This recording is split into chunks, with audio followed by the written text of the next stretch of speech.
murder, and magic, and here's your host, Andrea. Good morning, afternoon, night, whatever time it is while you're listening. Thanks for joining me today. This is the second episode, and we're going to talk about a little town in Florida called Cassadaga. Now, as of right now, right before I checked, there was 198 downloads of the first episode from last week. So I want to thank you guys for that. It don't sound like a whole lot, but for it to be a brand new podcast, I was thrilled when I saw that number. Now, my oldest son, he had planned on joining me for this one, but over the holiday last week, one of his friends passed away, so he's just not really feeling up to doing it. I do want to send out my thoughts and prayers to that family and all his friends. I'm sure that the holidays is not a good time. There's really not a good time to lose anybody, but it seems like it hits harder when, it happens over the holidays. Well, a couple of weeks ago, in a Facebook group I'm in, someone mentioned the Devil's Chair in Florida in the comments on a post about local legends. Have you ever heard of it? I hadn't until then, so it was pretty new to me.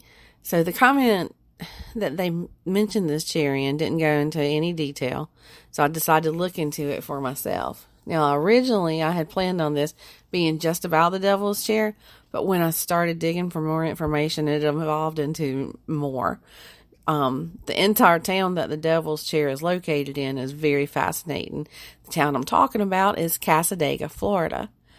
Cassadaga is one I wasn't familiar with either, but it's located in Volusia County, and it sits just a bit southwest of Daytona.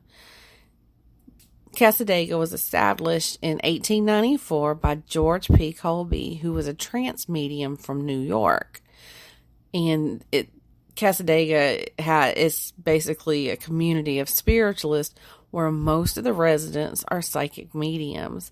The official town slogan is "Where Mayberry Meets the Twilight Zone." I haven't visited it, but it's just been added to my bucket list.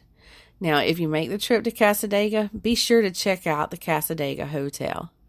The hotel's website doesn't even deny the fact that it's haunted and says that the spirits are friendly. And it's not just a place to rest your head for the night.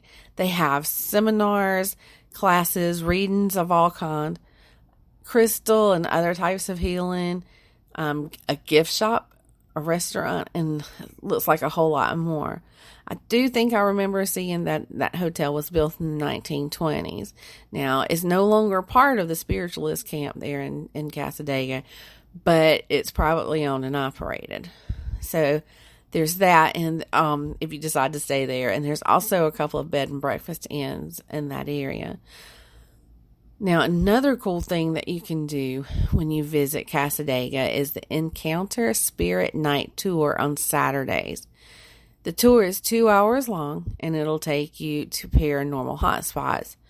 Taking pictures is allowed, but before you go to Florida specifically for that tour or to check out the hotel, you might want to check online or give them a call to make sure that COVID hasn't changed their business operations. Now, let's talk about that Devil's Chair itself. So, it's located in the Cassadaga Cemetery, and that borders the town of Cassadaga and Lake Helen. It's just off exit 114 on Interstate 4. The story of the chair's origin goes something like this.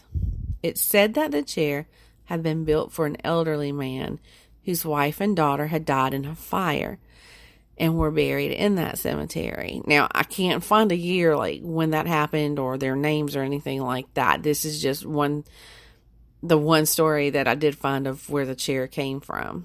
Now, that elderly man, he would spend hours every day sitting in the chair visiting, his wife and daughter's graves. When he passed away some years later, other people visiting the cemetery would catch a glimpse of the man sitting in the chair and then disappear. Now, how that got connected to the devil, I'm not sure. I did also read that building such chairs at graves was customary back in that time period, but I do have to say that of all the really old cemeteries that I've ever visited, I don't remember ever seeing one. Now, the chair isn't just like an ordinary chair. It's pretty big and it kind of looks like a bench.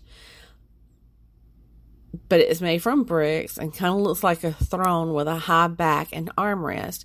The seat itself is made from concrete or cement. Don't look very, comfortable for the old man to have been, spending so much time at the cemetery and sitting there. So,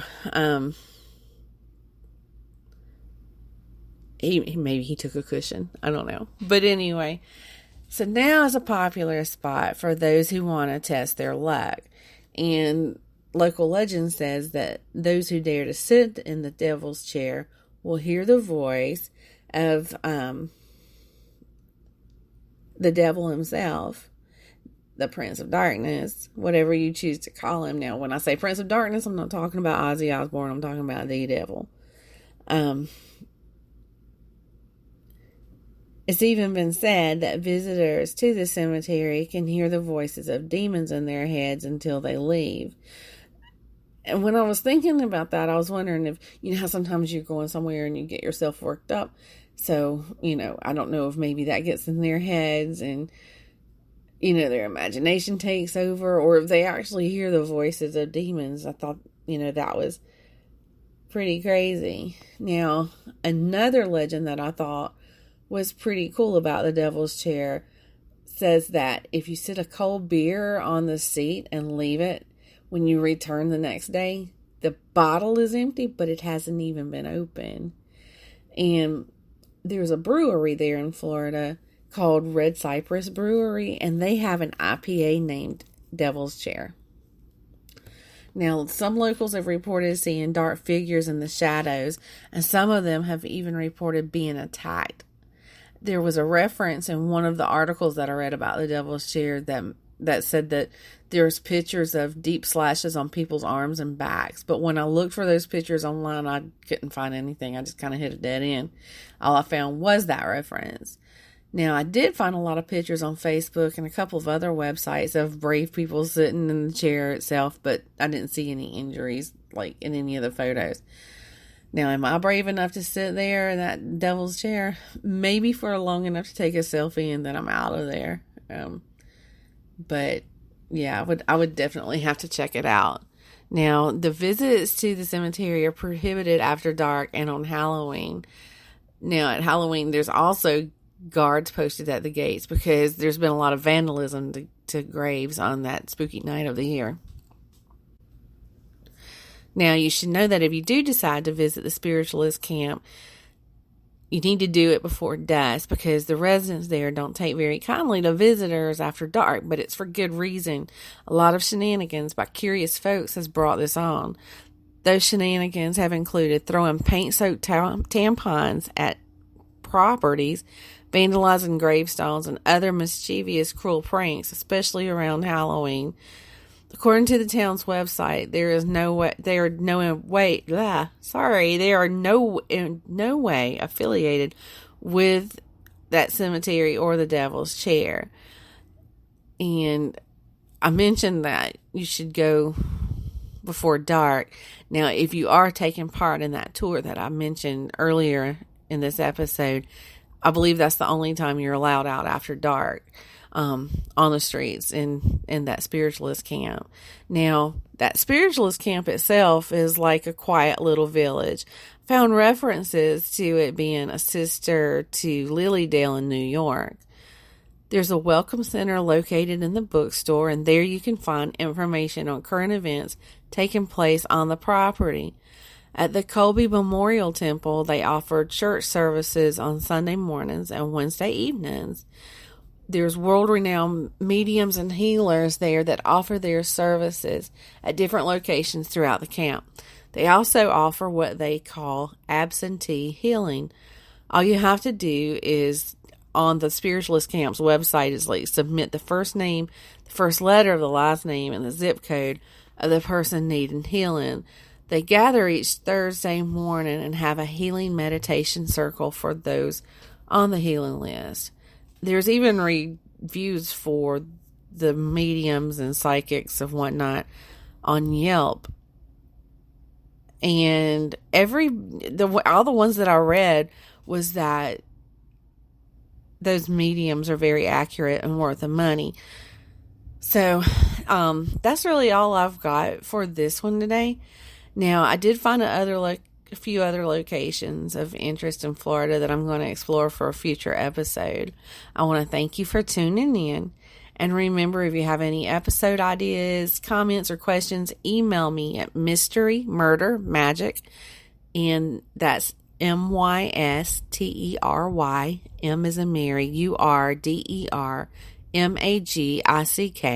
@gmail.com.